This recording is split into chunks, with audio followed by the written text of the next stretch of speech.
India news Haryana, अपनी बोली अपना चैनल।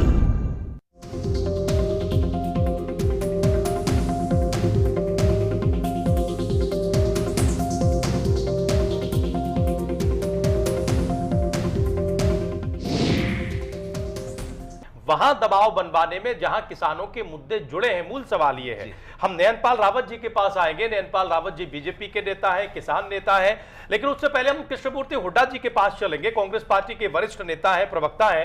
कृष्णमूर्ति हुड्डा जी, आप किसानों को लेकर क्या सोचते हैं? हम ये चर्चा आज यहां कर रहे हैं कि इन लोकसभा चुनावों में किसानों से जुड़े मुद्दे क्यों नहीं उठ रहे हैं?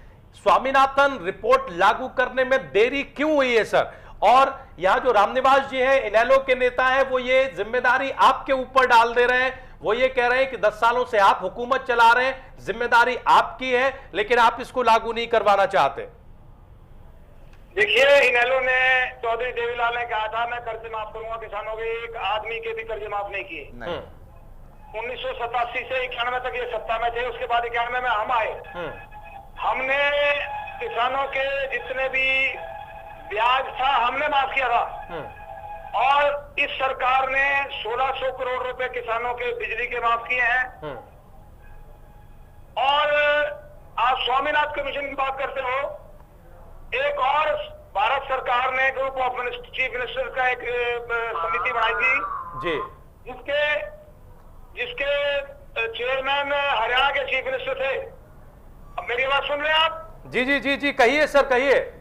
हाँ, जिसके चीफ मिनिस्टर, हरियाणा के चीफ मिनिस्टर उनके चेयरमैन थे जी। और बिहार के जो चीफ मिनिस्टर थे नीतीश कुमार, वो मेंबर थे।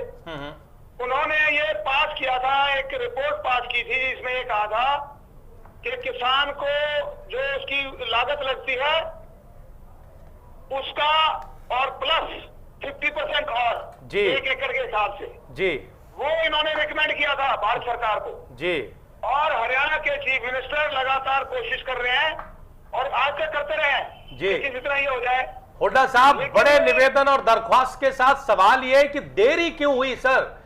ये जो आप चीजें बता रहे हैं ये फैक्ट है इतिहास के तौर पर, लेकिन आज केवल इन फैक्ट की जरूरत नहीं है, जरूरत यह है कि रिपोर्ट लागू हो। 4% पे ब्याज पे ऋण मिलता है किसानों को, जो देवीलाल की सरकार में और जो भजनलाल की सरकार में और बंसीलाल की सरकार में।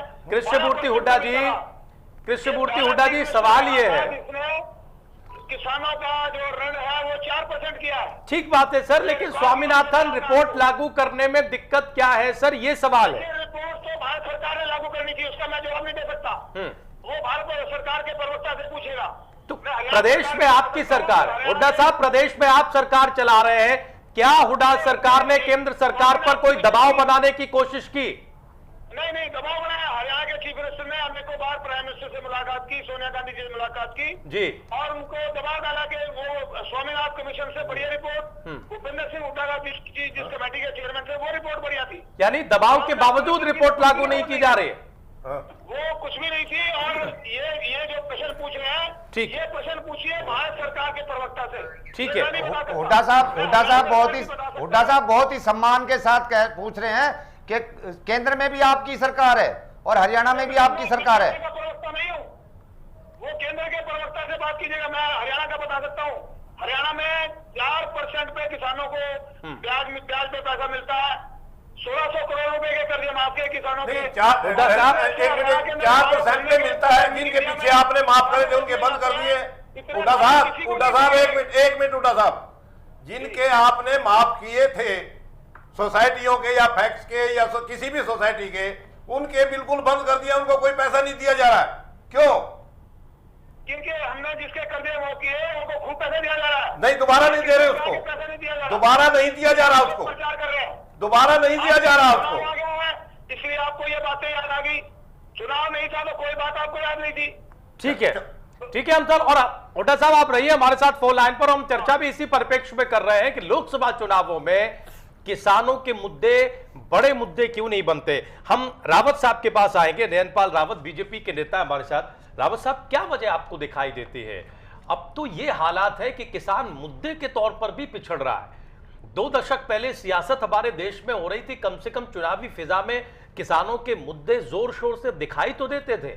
अब किसान उन मुद्दों से ही गायब है, तो हम कैसे ये उम्मीद करें कि आने वाले दिनों में चाहे प्रदेश में या केंद्र में जो भी सरकारें बनेंगी वो किसानों को केंद्र में रखकर अपनी नीतियां बनाएंगी।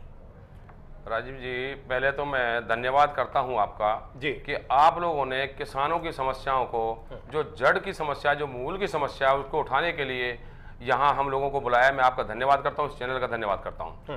जहां तक मुद्दों की बात है, स्वामीनाथन रिपोर्ट के लिए जी आदरणीय ओम प्रकाश धनखड़ जो राष्ट्रीय अध्यक्ष हैं भारतीय जनता पार्टी के किसान मोर्चा के, हमने उनके नेतृत्व में अंबाला से चंडीगढ़ तक पदयात्रा करके जंतर मंतर पर धरना देके और सभी मुख्यालयों पर धरना देके स्वामीनाथन रिपोर्ट को लागू करने का सरकार के ऊपर दबाव बनाया। जहां तक यहाँ इस सरकार की बात है, जहां तक पहले सरकारों की बात है, ना तो कभी देवीलाल जी ने ना कभी चौटाला जी ने केवल झूठे वादे किसानों के साथ किए हैं, और हुड्डा सरकार ने तो किसानों को बर्बाद करके रख दिया। हुड्डा, जहां तक भूपेंद्र हुड्डा के 10 साल के शासनकाल की बात है, उन्होंने केवल किसानों को बेचने का काम किया है। सोनिया और हुड्डा के बीच में किसानों की दलाली हुई है। ये काम इस सरकार के जो कारिंदों ने किए हैं। इसके जितने भी जो मंत्री हैं वो केवल दलाली करने में लगे, उन्हें जनता के और किसान के विकास की कोई चिंता नहीं रही।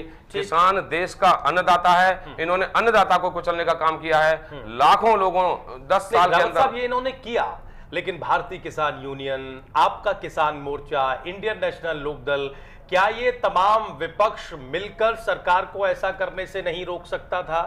एक तरफ सरकार पर अगर ये आरोप है तो आप लोगों की ये कमजोरी नहीं है कि आप लोगों ने संगठित होकर इन चीजों को रोकने की कोशिश नहीं की, बल्कि अलग अलग होकर आप लोग कमजोर होते रहे और ये घटनाएं किसानों के साथ होती रही जिनका आरोप आज लगा रहे हैं? राजीव जी, जहां तक भाजपा की बात है, जहां तक भाजपा की बात है, मैंने पहले बता दिया कि हमने जंतर मंतर पे धरना दिया, हमने अंबाला से चंडीगढ़ तक पदयात्रा की। निकला सर, उस दबाव में स्वामीनाथन रिपोर्ट बनी, लागू हुई, अभी तक लागू करेगी मोदी की सरकार आने पर। मोदी की सरकार लागू करेगी, जिस दिन मोदी की सरकार बनेगी मोदी की सरकार इसको लागू करेगी। सर, 8 से 10 साल पहले बीजेपी की सरकार थी, तब इन्होंने नाथन आयोग की रिपोर्ट क्यों नहीं लागू करवाई?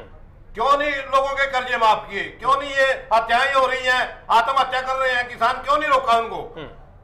किसानों को समर्थन मूल्य देने में क्यों नाकामयाब रहे ये? इनकी अपनी सरकार थी, क्यों? मैं ये पूछ रहा हूँ, क्यों?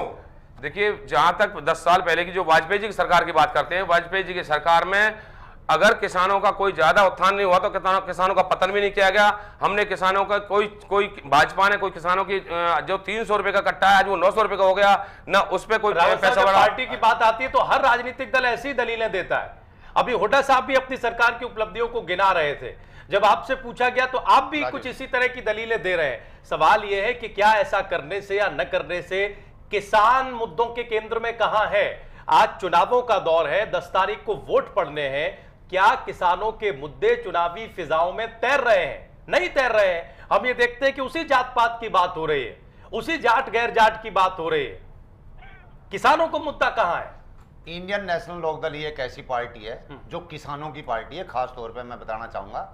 और जहां तक भाई किसान यूनियन से नेता है, बिल्कुल ठीक कह रहे हैं, जो किसान है वही उसका दर्द समझ सकता है। पहले जहां तक कृष्ण मूर्ति हुड्डा जी जो बात कर रहे थे कि हमने, मैं कहता हूं कोऑपरेटिव बैंक के 10,000 तक के कर्जे पहली बार चौधरी देवीलाल जी ने माफ किए थे। ठीक है, सबसे पहले अगर मुआवजा किसान का जो फसल खराब हो गई, पहले किसान से जाके खेत में बैठा चौधरी देवीलाल जी और उन्होंने पूछा क्या चाहिए, तुम्हारा खेत बर्बाद हो गया, तो कहने लगे जो मेरी लागत लगी है, कहने लगा लागत नहीं, जो प्रोडक्ट है वो क्यों नहीं मांगता तू? और पहली बार बहुत अच्छी चीज है, लेकिन ये इतिहास है। ओम प्रकाश सरकार ने क्या किया? बिल्कुल चौधरी और आगे आप अगर सरकार बनाएंगे तो क्या करेंगे? अब बड़ा मुद्दा ये है। किसानों के लिए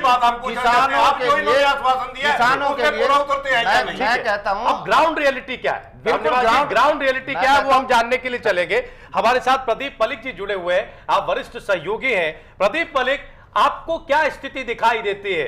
अब तो ऐसा लगता है कि किसान मुद्दों के केंद्र में भी नहीं रह गया है। ये जो किसानों के मुद्दे भी धीरे धीरे गायब होते जा रहे हैं, इसके पीछे क्या है? क्या राजनीतिक दल सोचते नहीं? क्या किसानों को बार बार झुंझुना पकड़ा दिया जाता है? या फिर किसानों के जो संगठन है जिन पर यह जिम्मेदारी है कि वो उनके हितों की आवाज को उठाएं, जोर शोर से बुलंद तरीके से उठाएं, वो भी धीरे धीरे कमजोर होने लगे?